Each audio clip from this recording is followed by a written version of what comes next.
किससे भर गया फोन आपका? स्पेस स्पेस से भर गया है सर, हैंग होने लग गया बल्कि। एक काम करो सर, एक काम करो, आपके पास जो भी डेटा है ना उसको टेलीग्राम में सेव्ड मैसेजेस वाला वो आता है ऑप्शन, उसमें डाल दो और कैश मेमोरी को डिलीट कर दो, तो वो डेटा आपके पास सेव भी रहेगा और आपके फोन की मेमोरी भी नहीं खाएगा। क्या क्या क्या इसको क्या देखता क्या हूँ। आपके पास जो भी डेटा है ना, सपोज आपका हार्ड डिस्क बारी स्टार्ट हो, आपका हार्ड डिस्क भर रहा है और आपको लग रहा है कि मेरा डेटा ज्यादा हो रहा है and I am not been able to save that, so Telegram में क्या होता है, टेलीग्राम में एक ऐप होता है which you can install on your computer also, चाहे वो मैक हो चाहे वो विंडोज हो, और इसमें एक सेव्ड वाला ऑप्शन होता है, everybody has a saved messages thing, so put all your videos, all your content, all your data in the saved messages, then I'll post you a video how to delete the cache memory.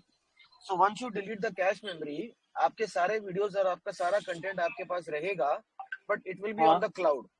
जब भी आपको जो data access करना है उसको download करके access कर सकते हो, डिलीट करोगे तो भी डेटा आपका उड़ेगा नहीं, and it will not consume your space in your computer और in your mobile, because Telegram is the gives you an option of unlimited cloud space.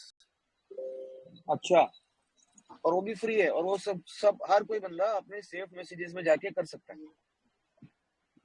Okay, तो उसका बताना ना सर, वीडियो भेजना, वो कैश मेमोरी का तो आपने बताया था कैसे डिलीट करना है, उसका वीडियो भेजना।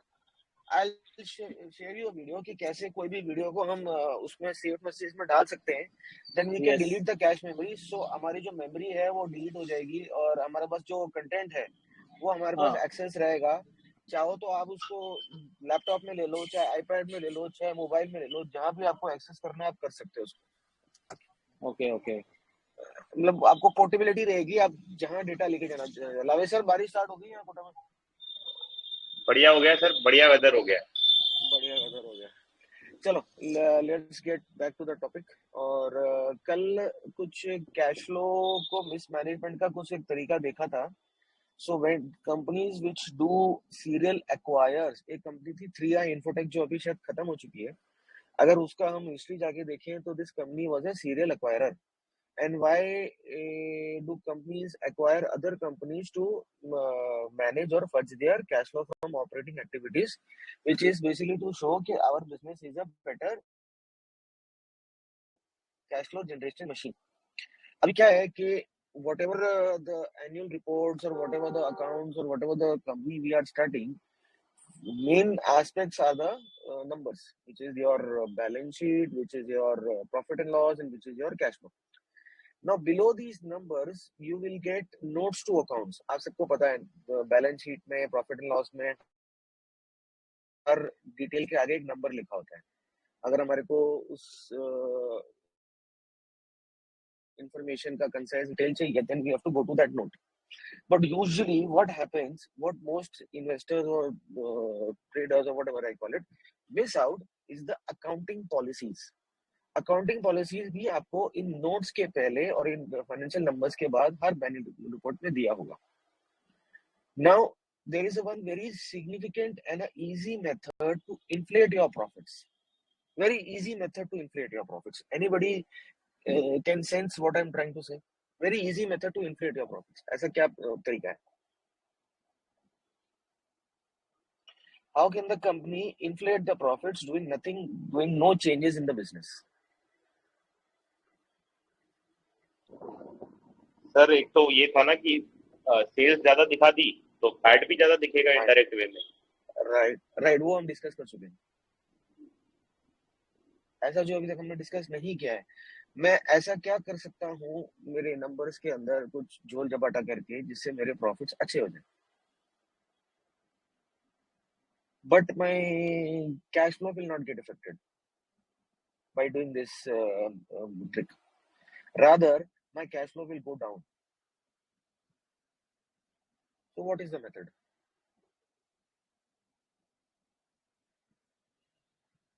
Anybody, any idea? बहुत सिंपल चीज है, कोई ज्यादा कॉम्प्लिकेटेड चीज नहीं है सर। डेप्रिसिएशन कम कर देंगे। यस, डेप्रिसिएशन कम कर देंगे। सो सिंस आप लोग मैथ्स 4 में हैं और हम एक्सेल थिंकिंग की बात कर रहे हैं, वो the comparison, now this point should come to our mind that we should be comparing the depreciation schedule across the companies, across the industry. ऐसा भी हो सकता है कोई बंदा अपने प्लांट को 4-5% डेप्रिशिएट कर रहा है, कोई 2% कर रहा है, कोई 6% कर रहा है. So we should be in the range as the industry, ना ज्यादा कम और ना ही बहुत ज्यादा depreciation. Both are bad. Now if I think आप सब लोगों को पता ही होगा कि there are 3 methods to do the depreciation in your books of accounts. Now actual machinery आपकी डेप्रिशिएट कर रही है कि नहीं कर रही है, खराब हो रही है कि नहीं हो रही, that is different thing. But आपके अकाउंटिंग के अंदर there are 3 methods. Anybody can tell me which are the 3 methods? Kiran sir, आपको तो पता ही होगा. हाँ, एक तो स्ट्रेट लाइन है, रिटर्न यस डाउन है. सर यस बाकी लोगों को भी बोलने दीजिए, at least they will also get idea. अभी मैं बोलूंगा तो मजा नहीं आएगा, बिकॉज वी वांट टू सही है. इंटरेक्टिव. शंभू तो जी आप दूसरे बोलना लोगों चाहेंगे? को शंभू जी आप बोलना चाहेंगे? नहीं सर, मुझे आइडिया नहीं है. एक तो स्ट्रेट लाइन मेथड है, एक WDV मेथड है, रिटन डाउन वैल्यू मेथड है, एक और है. आप अगर चाहें तो मैं होल्ड ऑन करता हूँ, आप गूगल पे जाके सर्च कर सकते हैं डिफरेंट टाइप्स ऑफ डेप्रिसिएशन.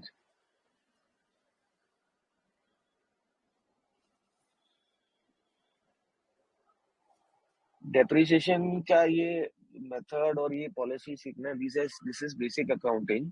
इसमें वो नहीं है जो हम कभी पकड़ने की कोशिश कर रहे हैं. First we are trying to learn कि what is the basic about it. So can anybody tell me what is a straight line method depreciation?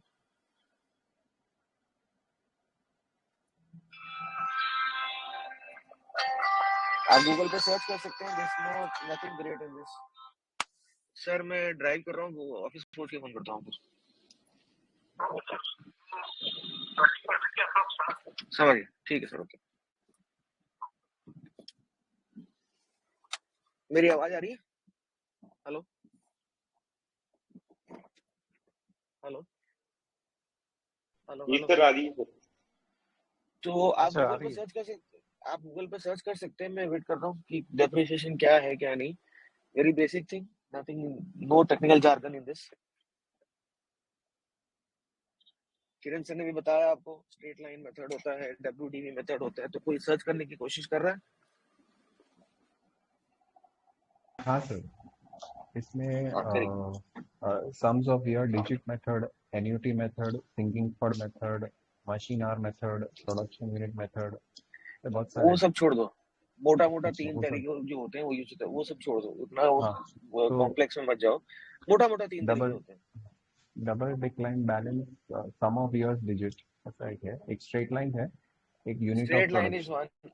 Straight हाँ, line is one, written down value is one, which is the third one. चलो ये सब छोड़ो. इसका मतलब क्या होता है? Anybody can explain me what is the meaning of depreciation? What is the depreciation meaning? मतलब अगर है कि अगर सपोज मैंने कोई प्रोडक्ट लिया, सपोज मैंने एक लैपटॉप लिया, बराबर, तो उसका वैल्यू हाँ 50,000, बट वो मैं 5 साल हाँ. यूज करने वाला हूँ. तो मेरा जो लाइफ है उसका वो 50,000 है. तो अगर वो मैं दिखाऊंगा तो मैं पे करूंगा 50,000 एक साल, बट मैं उसको 5 साल यूज करने वाला हूँ.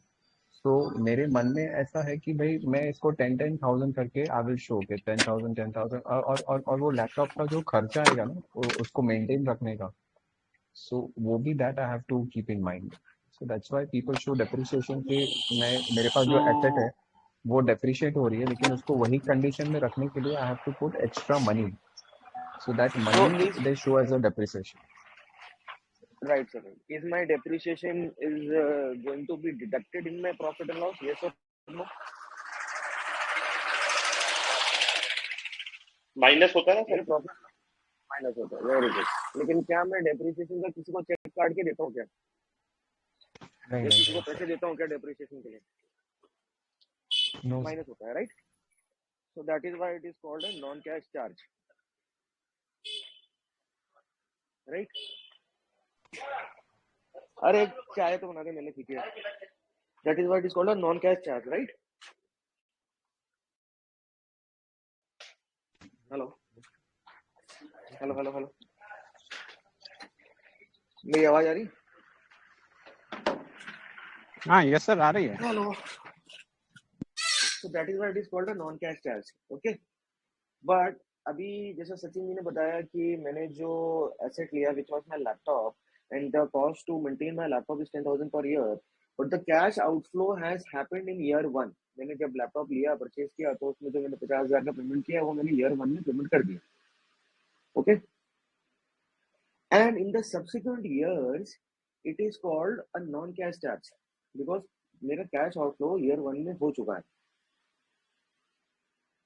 यस और नो? आप लोग गाइस इंटरेक्टिव रखिए तो मेरे को पता चलेगा ना. Yes yes yes sir.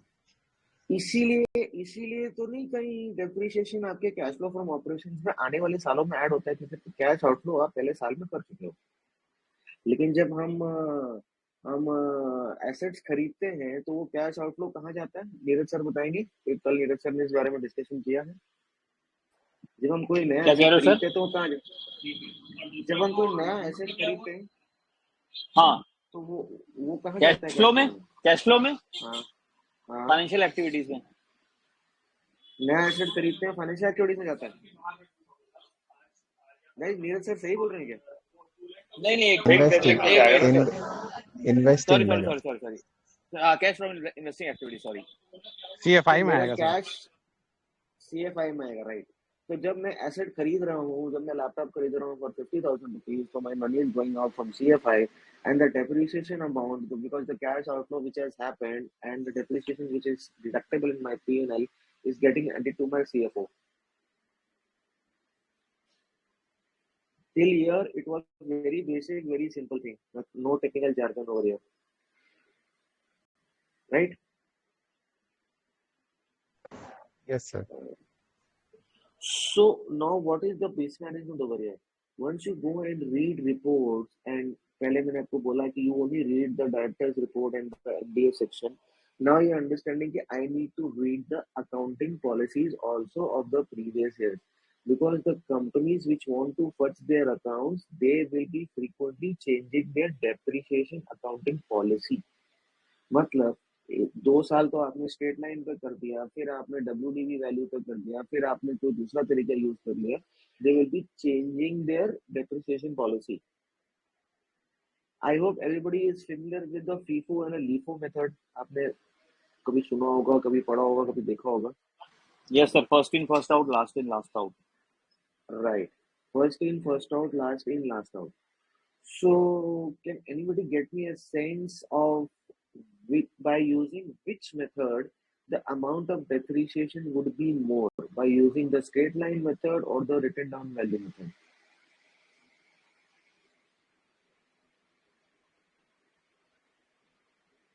कौन से तरीके में आपका डेप्रिसिएशन अमाउंट ज्यादा होगा? अगर डेप्रिसिएशन अमाउंट मेरा ज्यादा होगा तो मेरा जो PAT है वो कम हो जाएगा. लेकिन अगर डेप्रिसिएशन अमाउंट मेरा ज्यादा होगा और मेरा PAT कम हो जाएगा तो मेरा कैश फ्लो बढ़ जाएगा. लेकिन हम बात कर रहे हैं कि यहाँ पर कंपनी डेप्रिसिएशन कम दिखाती है ताकि PAT उसका बढ़ जाए, प्रॉफिट बढ़ जाए और उसका जो कैश फ्लो है वो कम आएगा because less amount would be added to the cash flow from operation. So in which way the written down method or the straight line method, my profits will get inflated and eventually my cash flow will go down? Which way? Written down method मतलब it is in his hand to take how much he wants to write it down मतलब per year.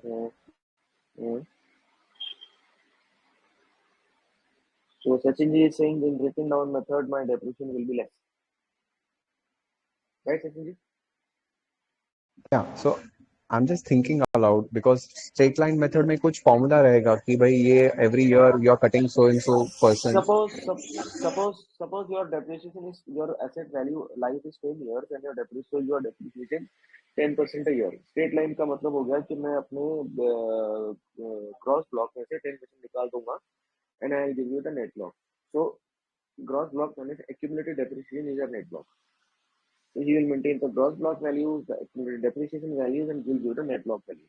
Screener will give us the net block values. So that means he will deduct 10%, one single amount, 10%, 10%, 10% every year, and he will give you the depreciation. In a written down method, he will write down the values of the block every year, and then he will calculate the percentage on the written down value of the block year after year after year. So in which method you feel that the depreciation schedule will be giving us a number, a low number in my profit and loss account, so my profits are inflated? Second method में chances ज्यादा है manipulation, because straight line method में मेरे ख्याल से मुझे लगता है हाँ कि वो कांस्टेंट है, तो उसमें ज्यादा अप एंड डाउन नहीं कर सकते। रिटर्न डाउन मेथड में ही ज्यादा उनके पास पॉसिबिलिटी होगी। कैसे? क्योंकि सर वो पहली बार जब अपना एस्टिमेट करेंगे उसके हिसाब से वो पिछले ईयर्स को वैसा दिखाएंगे, सारा पावर तो उन्हीं के पास में।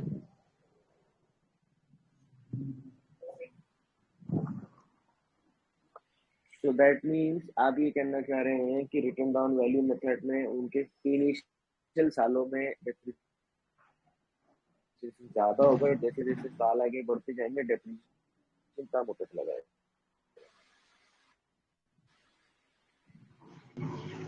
ऐसे ही बोलना चाह रहे हैं? Yes sir, that's what I feel. ऐसे ही बोलना चाह रहे हैं, हाँ या नहीं? Yes sir.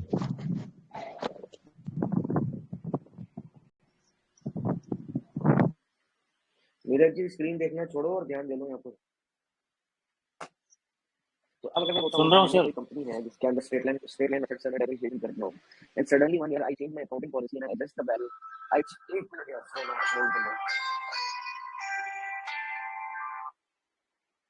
and suddenly I change my accounting policy and I tell the investor if from a straight line method of say 5% or 10% every year, I'm writing down the value of my block, and from now onwards I will do the WDV value method of depreciation. So what this will do, मेरे business में कोई change नहीं आया है, मेरे काम करने के तरीके में कोई चेंज नहीं आया, लेकिन सिर्फ मेरा डेप्रिसिएशन अकाउंटिंग पॉलिसी चेंज करने से, शेड्यूल चेंज करने से, एसेट को डी वैल्यू करने से या उसको इम्पेयरमेंट लेने से, my depreciation in the subsequent years will be lesser. Yes और no? And if my depreciation Yes, sir. schedule would be lesser, eventually my profits will start looking going up.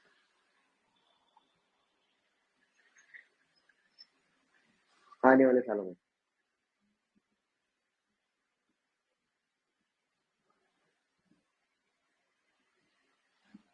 Okay, I hope आपको समझ में आ गया होगा कि मैं क्या बोलना चाह रहा हूँ।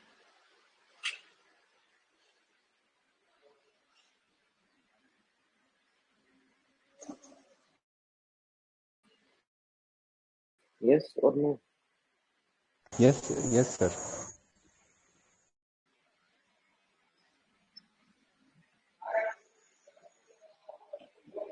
Next way to fudge your profits is by reducing your expenses. And how do you do that?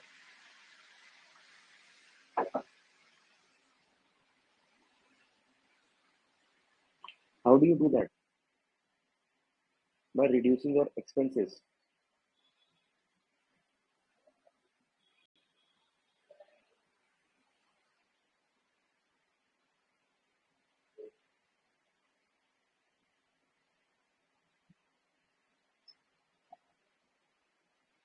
अच्छा, I hope you are familiar with capitalization of interest. जब हम कोई एसेट या बनाते हैं, जब हम डेप्रिसिएशन की बात कर रहे थे, so I hope आपको Yes, sir. जो मिलेगा capitalization of interest. Yes, sir.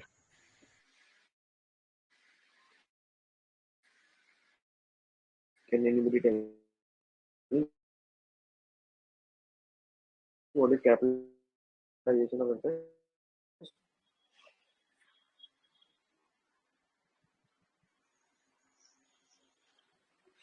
Bank से लोन लेना पड़ रहा है और जब तक मेरा ऐसे बनके तैयार नहीं हो रहा, that loan amount I can show as the interest amount. I can add it to my asset value and show the interest payment later on when my asset is completed. So basically I'm deferring the current interest payment for future period.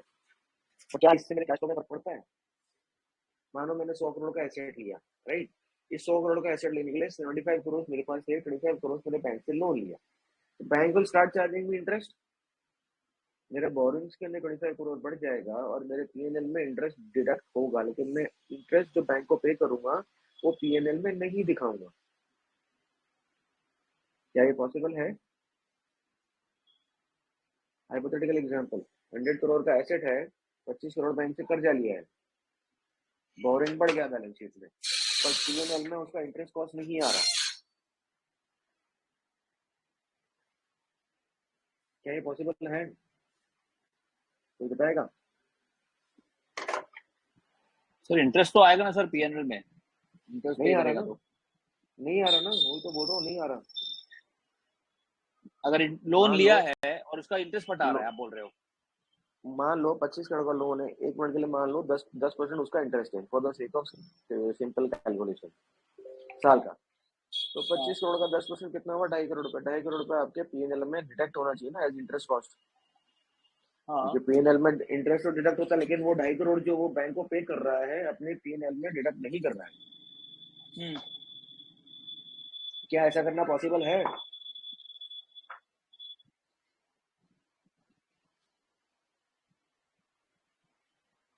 क्या ऐसा करना क्यों sir? वो तो दिखाना पड़ेगा ना उसको, इंटरेस्ट कॉस्ट, पर वो नहीं दिखा रहा ना।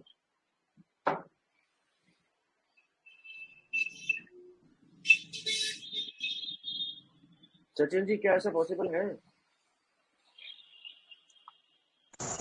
सर इसमें आइडिया नहीं है क्योंकि मेरा अभी क्लास चालू हो गया है, तो मेरा आगे पीछे हूँ, मतलब मेरा ध्यान नहीं है इतना अभी। अच्छा, लावेश जी। सर इंटरेस्ट उसने बैंक को भर दिया है ना, लेकिन हाँ बैंक को तो भर दिया है और वो पीएनएल में नहीं दिखा रहा है।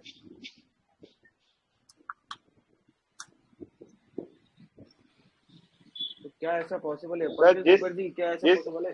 एसेट पे इंटरेस्ट लिया है, अगर वो एसेट उसने बेचा हुआ दिखा है नहीं तो इंटरेस्ट भी क्यों देना उसका? अरे उसने नहीं बेचा, उसने नया खरीदा अभी एसेट। लिखना तो चाहिए अब। पंकज ऊपर जी, इंटरेस्ट कॉस्ट पीएनएल में आएगा कि नहीं आएगा? इस केस में नहीं आ रहा है। तो इंटरेस्ट तो आना चाहिए। इसको बोलते हैं कैपिटलाइजेशन ऑफ इंटरेस्ट। मतलब लीगली जब तक आपका एसेट बन के तैयार नहीं हो जाता, रनिंग कंडीशन में नहीं आ जाता, तब तक आप इंटरेस्ट कॉस्ट जो है पीएनएल में नहीं दिखाओगे। रादर ये 2.5 करोड़ रुपए या जो भी इंटरेस्ट कॉस्ट आ रही है, तो 1 साल या 2 साल जब तक आपका एसेट बन रहा है, you will add this interest cost. एक मिनट होल्ड करो। हाँ जी, हाँ जी, हेलो, हाँ दो भेज रहा हूँ 15-20 मिनट लगेंगे। हेलो हेलो, जी सर। आप अपने इंटरेस्ट की कॉस्ट को अपने एसेट की वैल्यू में ऐड करेंगे और पीएनएल में नहीं दिखाएंगे जब तक आपका एसेट CWIP स्टेज में है, यानी कि कंस्ट्रक्शन स्टेज में है।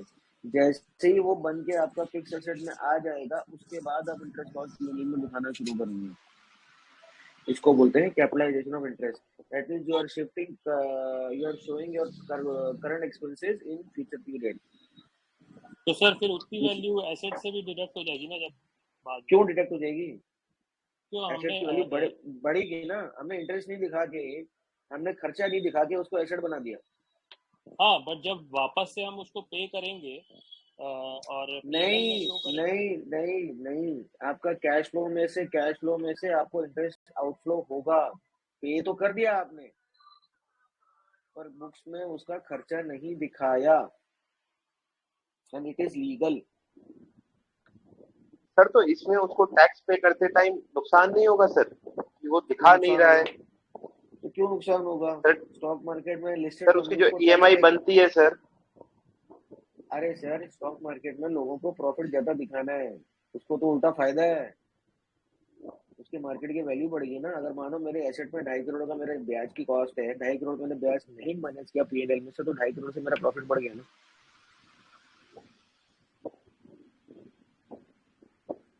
बॉटम लाइन तो बढ़ जाएगी सर उसकी। हाँ बैलेंस बढ़ जाएगी ना, जब तक मेरा एसेट बन रहा है, पीएनएल में। जब तक मेरा हाँ। एसेट बन रहा है। जैसे ही मेरा एसेट बन के तैयार हो जाएगा, रनिंग कंडीशन में आ जाएगा, उसके बाद मैं अपने इंटरेस्ट कॉस्ट दिखाऊंगा।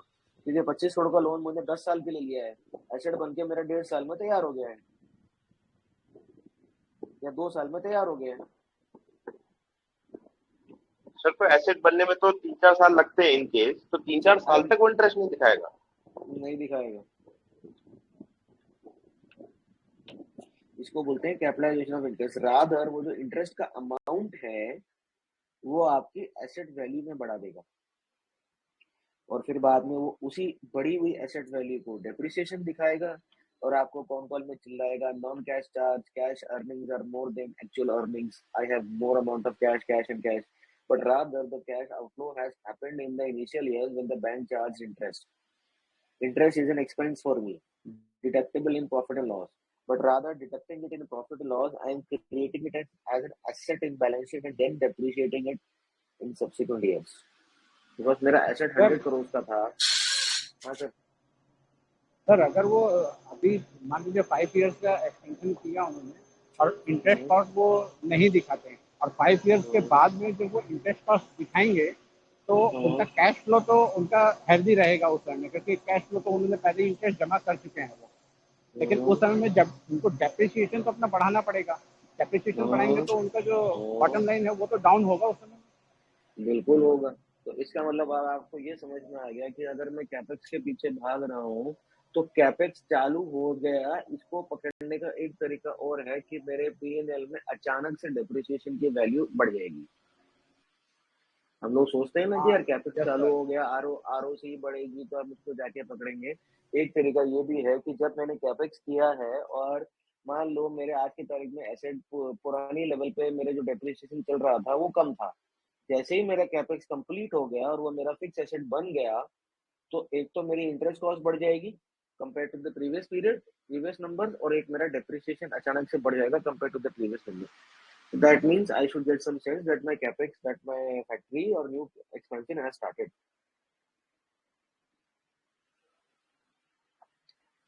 So you are making an asset of 100 crores, and for the 2 years or 3 years जब तक आपको asset नहीं बना, it is in under construction, under working, you will not show interest in your P&L, rather you will add this value to the asset value. मतलब 2.5 करोड़ पे आपका ब्याज पहले साल का, 2.5 करोड़ पे आपका ब्याज दूसरे साल का, 2.5 करोड़ पे आपका ब्याज तीसरे साल का। तो 2.5 plus 2.5 plus 2.5 is equal to how much? Is equal to how much? सब सो तो नहीं गए? सर 2 + 2 एक बार फिर से बोलेंगे सर। सर आप मार्केट देख रहे हो, छोड़ दो मार्केट। अरे नहीं सर, मार्केट नहीं देख रहा हूँ, सुन रहा हूँ आपको। थोड़ा क्लाइंट का मैं मैसेज का रिप्लाई भी कर रहा हूँ सर एक्चुअली बीच बीच में। 2.5 interest cost of year 1, 2.5 interest हाँ cost of year 2 and 2.5 interest cost of year 3. हाँ सिंपल एग्जांपल दे रहा हूँ, कोई 7.5%। 7.5 करोड़ का इंटरेस्ट हो गया ना। यस। अरे आने वाले सालों में जैसे जैसे प्रिंसिपल पे करूंगा इंटरेस्ट भी लेस होगा। मैंने सिर्फ एक बेसिक नंबर पकड़ा, तो मेरी टोटल इंटरेस्ट आउट को कितना हो गया 3 साल का, जो मैं पीएनएल में नहीं दिखा रहा हूँ? 7.5 करोड़। राइट लावेश जी? जी सर। तो जब मेरा एसेट बन के कंप्लीट होएगा 4th ईयर में, which is the value of 100 crore, I will show my asset value as 107.5 crore. वो 7.5 करोड़ मैं अपनी एसेट में जोड़ के बैलेंस शीट में दिखाऊंगा, और उसी को डेप्रिसिएशन से माइनस कर देंगे उसके चौथे, पांचवें, छठे साल में। जब मुझे 100 करोड़ का एसेट डेप्रिशिएट करना था, अब मैं 107.5 करोड़ का एसेट डेप्रिशिएट करूंगा।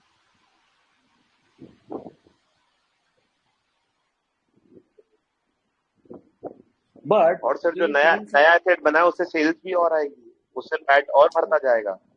वो तो जो आएगा। अब आप ये सोचो कि मैंने 2.5 करोड़ हर साल बैंक को दिया, तो मेरा कैश आउटफ्लो तो हो गया। तो cash flow in year 1 plus cash flow in year 2 and cash flow in year 3 में 2.5 करोड़ लेस हो जाएगा।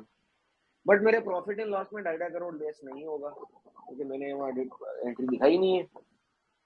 So the difference of profit and loss in cash flow will get larger and larger for the first 3 years. Then what will happen is, then suddenly what will happen, I will start showing the depreciation cost in my P&L and the increased interest cost in my P&L because पहले भी कुछ loan हो सकते हैं. So then I will start getting my P&L down and my cash flow will start going up. तो पहले 3 साल P&L आगे भागेगा, कैश फ्लो पीछे रह जाएगा. उसके आने वाले 4-5 साल P&L थोड़ा रुकेगा और कैश फ्लो आगे भागेगा. समझ में आ रहा है? जी sir.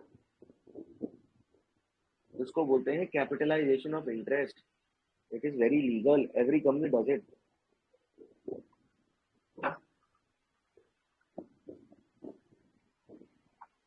Every company does it.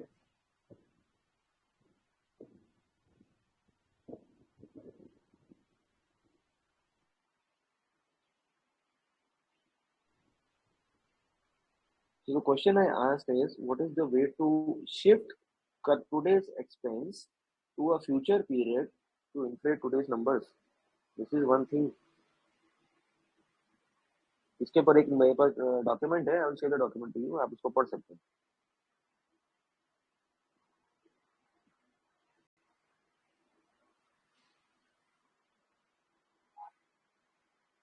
What is another way to shift current expenses to a future period and inflate current earnings? What is another way?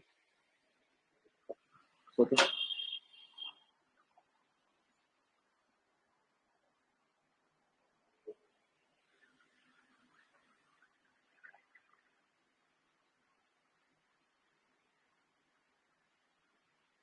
सोचो. एक तरीका तो मैंने बताया आपको.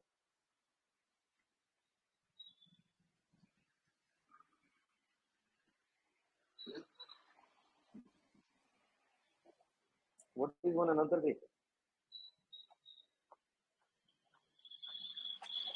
मैं वापस आ रहा हूँ. एक काम करके आ रहा हूँ. What is another way?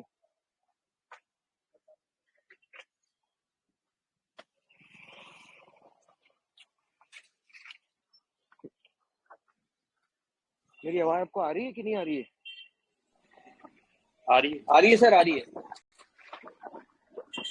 Current period के खर्चे मैंने आगे सरका दिए ताकि करंट पीरियड का मेरा प्रॉफिट बढ़ जाए, बट मेरा कैश फ्लो लैग करेगा.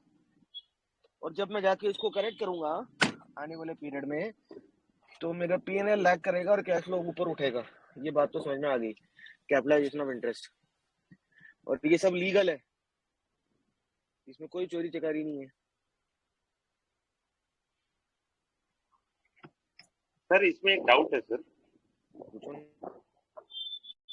सर चलो मैंने ये इंटरेस्ट कम दिखा दिया, मैंने नहीं भरा, लेकिन उसमें जो पीबीटी के बाद जो टैक्स परसेंटेज.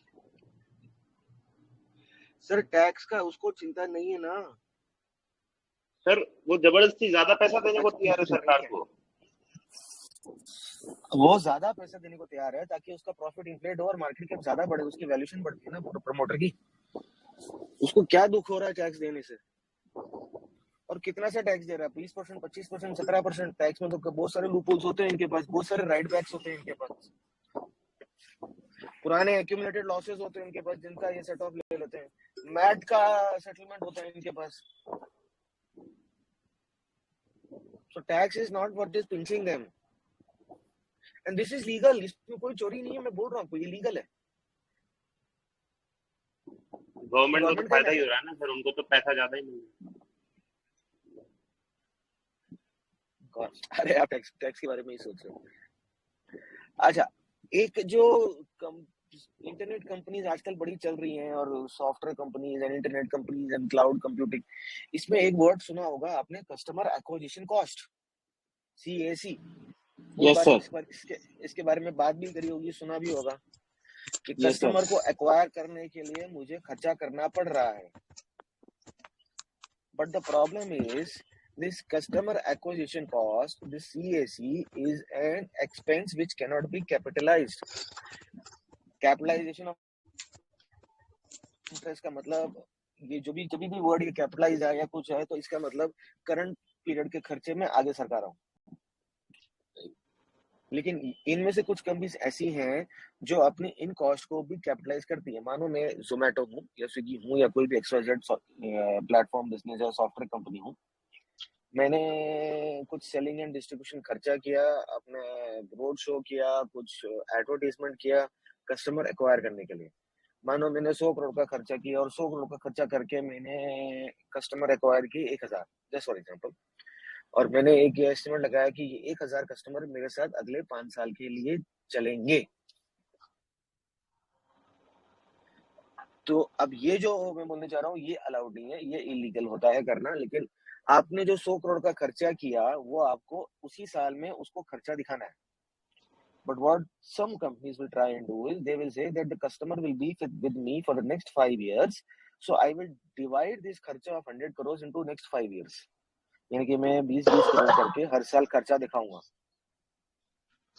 लेकिन मैंने वो खर्चा पहले साल में कर दिया है, कैश आउटफ्लो कर दिया, लेकिन P&L के अंदर मैं सिर्फ 20 करोड़ भी लेस करूंगा, बाकी अगले साल लेस करूंगा। Now this is illegal.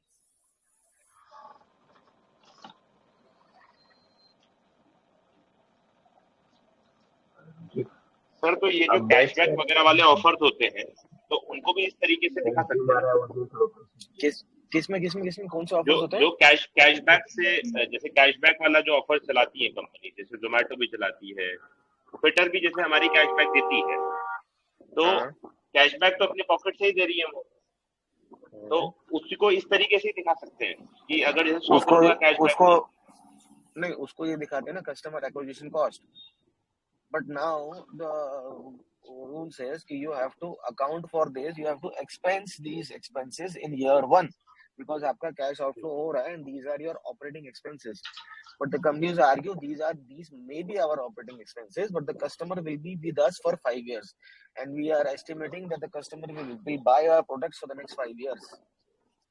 So we will capitalize these operating expenses as capital expenses, and rather they will create these assets as intangible assets on their balance sheet, and they will amortize it in the next 5 years by 20 crores each in this hypothetical example. मतलब समझो कि जो मेरा खर्चा है उस खर्चे को नहीं दिखा के मैंने बैलेंस शीट पे एक एसेट बना दिया, और अगर बैलेंस शीट में मैंने एसेट बना दिया तो मेरा प्रॉफिट जो P&L में बढ़ा, मेरी शेयर कैपिटल भी, वो इक्विटी रिजर्व भी तो बढ़ा, क्योंकि मैंने पैसा तो है ही नहीं, डिविडेंड क्या कहाँ से दूंगा, तो मेरी बुक वैल्यू भी बढ़ी। लेकिन एक्चुअली वो मेरा खर्चा है जो मैं कर चुका हूँ, लेकिन मैं उसको एक्सपेंस नहीं करके कैपिटलाइज कर रहा हूँ।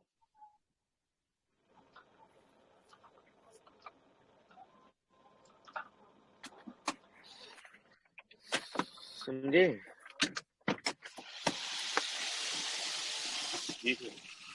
कैसे करंट पीरियड के खर्चे को बैलेंस शीट पे एक एसेट बना के छुपा दिया जाए ताकि मेरा करंट P&L इन्फ्लेट हो जाए और मेरा प्रॉफिट अच्छा दिखे, और जो वो बचा हुआ खर्चा है जिसको मैंने बैलेंस शीट में एक एसेट बना दिया, अभी मेरा प्रॉफिट इन्फ्लेट हो रहा है, balance sheet has to balance, तो वो जो मैंने खर्चे को एसेट बना दिया that will also get added to the asset side of the balance sheet, and the balance P&L में जो जा रहा है प्रॉफिट, डिविडेंड तो दूंगा नहीं क्योंकि पैसे नहीं है, क्योंकि मैं खर्चे को एसेट बना रहा हूँ, तो मैं book value will also go up.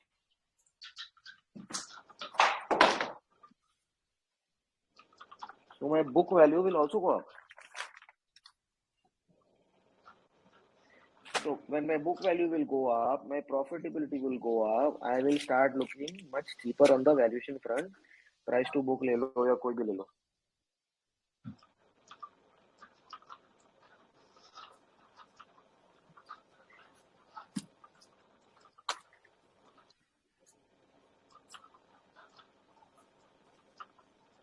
But this is illegal. You cannot capitalize your operating expenses. Companies do that to hide.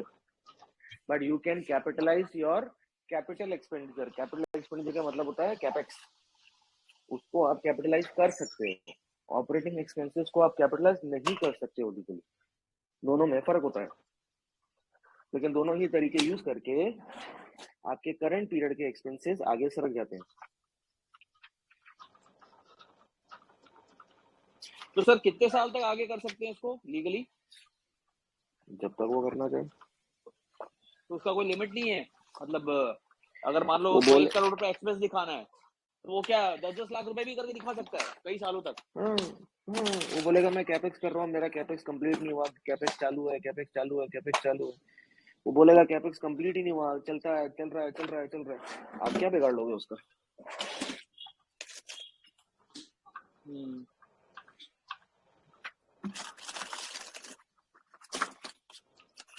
So capex के अंदर ये हेर फेर हो सकती है।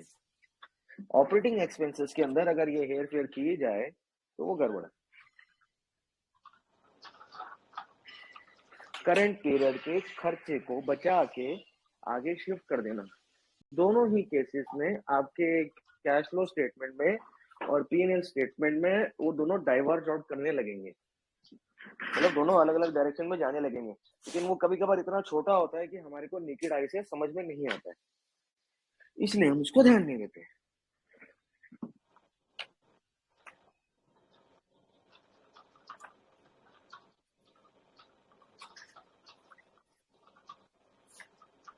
तो जैसे अभी ये जितने भी प्लेटफॉर्म बिजनेसेस है जो अपना सेलिंग एंड डिस्ट्रीब्यूशन एक्सपेंसेस भी दिखा रहे हैं, तो उसमें इससे कुछ रिलेशन है क्या इसका? क्या मतलब कैपिटल में इंटरेस्ट क्यों वो लोग भी ये चीज कर क्यों सकते हैं या कर रहे हैं? कर सकते हैं। अब मैंने ये तो नहीं बोला कर रहे हैं, पर कर सकते हैं, बट वो कर सकते हैं, इलीगल लेकिन होगा अभी ना। तो वो लोग पूरा ही दिखा रहे हैं, मतलब अभी तो पूरा ज्यादा ही दिखाना आपको चाह रहे हैं वो लोग। आपको कैसे पता? आपने दिखा है क्या? नहीं वो नहीं बोल रहा हूँ, मतलब आपने तो बोला था बस ना फिर कि तो नहीं बस वो फिर नहीं बोल रहा हूँ, जब मैं हम बोल रहा हूँ कि आपने बोला था ना कि सर ज्यादा वो लोग जानबूझ के इंटरेस्ट ज्यादा वो दिखाते हैं एक्सपेंसेस, जब चाहे वो लोग अपने प्रॉफिट को लाने के लिए they can suddenly stop the. So वो ये भी तो कर सकते हैं ना कि वो अपने एक्सपेंसेस को ज्यादा नहीं दिखा रहे हैं, बट वो एक्सपेंसेस कर रहे हैं and they make these expenses as a asset on their balance sheet, so they can do this also ना। Right. So by this their expenses will be done. जो उनको मार्केटिंग एक्सपेंसेस करने हैं वो तो होते रहेंगे, बट उनका जो प्रॉफिट है वो इन्फ्लेट हो जाएगा, because with these marketing expenses they are able to generate lots of revenue, and when they generate lots of revenue, so that is why their businesses grow. Okay. So by doing this they will keep continuing doing their sales and promotions activities. They will keep generating revenue, but they will make these sales and promotion activities as an asset on the balance sheet, so they can amortize or depreciate later on and tell to the investor community that we have more cash earnings than profit earnings. We are a healthy cash generation. In both the cases, my P&L account and my cash flow account will diverge from each other. वो कैसे, वो चीज हमने discuss करी अभी।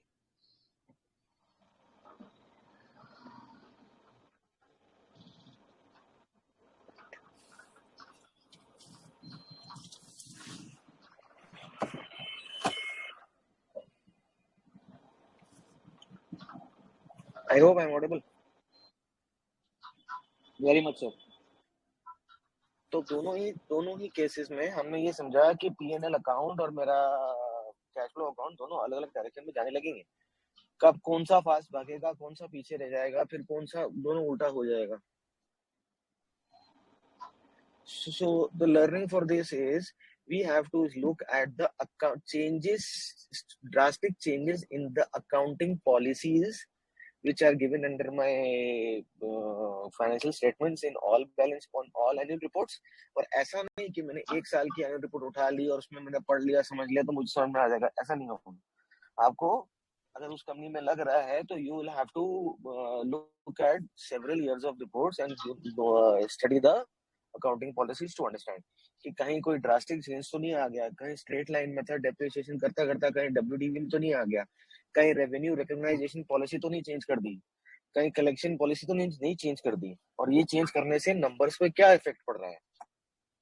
Because अगर कोई चोरी चकारी करेगा तो कभी ना कभी तो उसका वो फूटेगा भांडा और स्टॉक मार्केट गिरेगा, और ऐसी ही कंपनीज के अंदर फ्रॉड बाद में निकल के आते हैं जिसमें हम लोग फंस जाते हैं।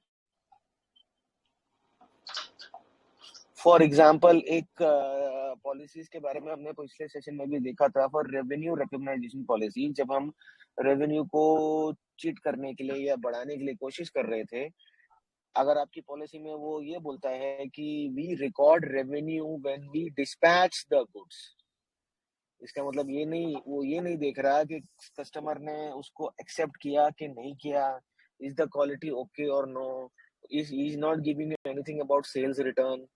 तो ये सब चीजें देखी थी। So below that revenue, usually in point number 4 or 5, you will get details about your this depreciation policy and all these things. So when your depreciation policy is changing drastically and you understand कि straight line method में तो fixed percentage से वो less करेगा, WDV method में वो पहले के सालों में ज्यादा रहेगा, बाद में कम रहेगा, LIFO and FIFO method। एक सेकंड, हाँ भेज दिया मैंने आपको। एक मिनट, दूसरा बोलिए, 93,000 रुपए हमीद के भेजे थे ना तेरे पेट्रोल पंप पे अपने अकाउंट में। हाँ, वो उसकी डेट बता। अरे अब कहाँ से बताऊँ, देख के बताऊंगा, घंटा भर दो मेरे को। वो कह रहा है कि उससे आई नहीं। अब घंटे मेरे को मुझ में थोड़ी याद है ऐसे, 1 घंटा दो। नहीं तो बता देना ना। 1 घंटा दो, 1 घंटा दो।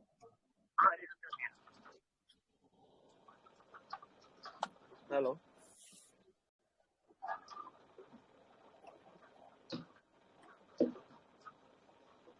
तो ये डेप्रिसिएशन पॉलिसीज को आपको देखना है, this is number 1। And another thing what we have tried and discussed is capitalization of your interest in the fixed assets and capitalization of your operating expenses. By using these methods, you can shift current period expenses to a future period, inflating your current profits.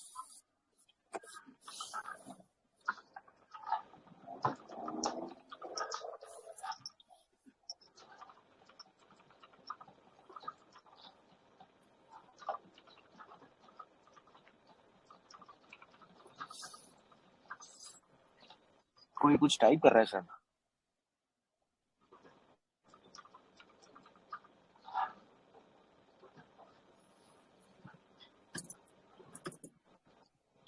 आगे बढ़े?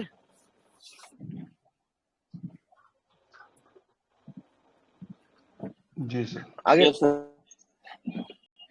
अच्छा, next is, कभी कभार आपको ऐसा business में देखने को मिलेगा when your sales is stagnant, मतलब आपका सेल्स ग्रो नहीं कर रहा है या थोड़ा मोड़ा सेल्स आपका आगे पीछे हो रहा है over the years, but your receivables are growing much faster than sales. This, whenever you find such a scenario, this is a massive red flag. That simply means your sales are bogus. इसको आप एक तरीके से और देख सकते हैं, higher amount of receivable days. Screener में अगर आप जाओगे तो नीचे ही नीचे आपको दिखेगा receivable days, payable days and inventory days. तो कैश कन्वर्जन साइकिल होता है जो CCP, cash conversion period.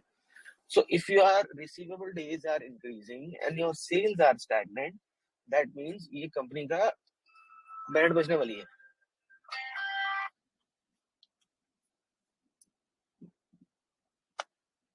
That means ये कंपनी की बैंड बजने वाली है, राइट?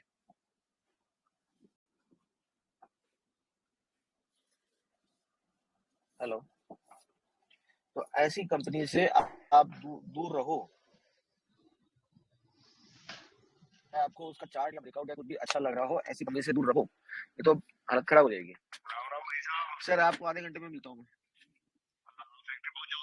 अच्छा ठीक है सर, ठीक है। ऐसी कंपनी से अगर आप देख रहे हो ऐसी कोई सिनेरियो आपके सामने कंपनी आ रही है, तो उससे दूर रहो, बिकॉज ऐसी कंपनी आपको पैसा कमा के कभी नहीं देगी।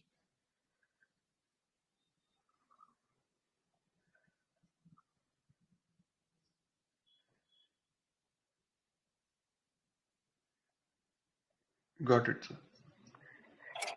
Next is in this receivables portion only, when you look at the related party transactions, and where you see the more percentage of your revenue is being traded with your subsidiaries and which is mostly a foreign subsidy, जहाँ पर आप अपना 50%, 60%, 70% revenue उसको बेच रहे हो and you don't get money from that subsidiary in the related party transactions. Now this has to be seen in quantum with your total receivables. And one very good example which comes to my mind is Kitex. और Kitex का stock मेरे को लगता है कि I think everybody has traded at some point of time. Sir Kitex वो हाँ जो टेक्सटाइल वाला, काइटेक्स, हाँ हाँ टेक्सटाइल मैंने वाला. ट्रेड किया था sir.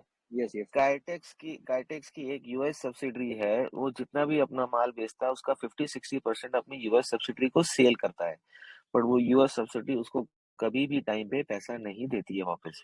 And what ever he makes money by, because he is a readymade garment seller and he has showrooms over there, and whatever this subsidy sells to the customers over there collects money, but that money does not come back to Kitex, which is the Indian company. But sales तो record हो जाती हैं, receivables तो खड़े हो जाते हैं, but in conjunction with these receivables, the maximum percentage of the receivables belongs to the sister concerned party.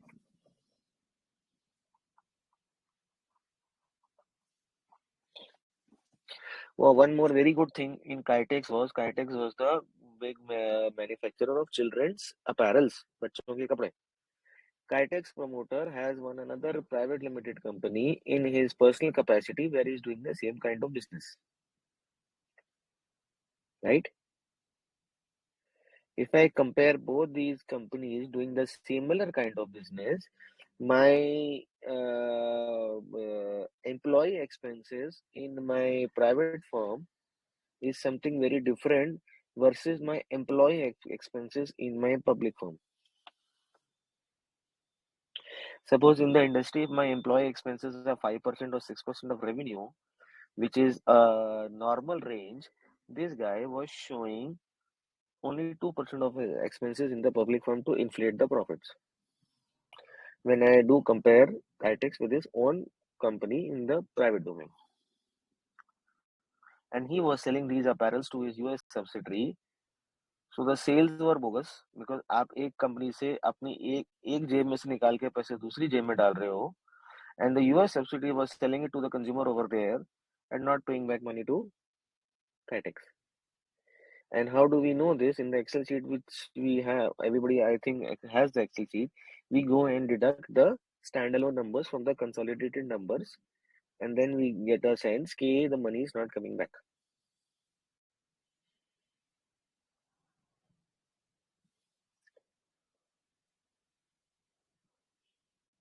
So how do you do mismanagement? How do you shift current period expenses to future period? And how do you change your accounting policies to fudge your numbers? So these are 2-3 ways which we should keep check on.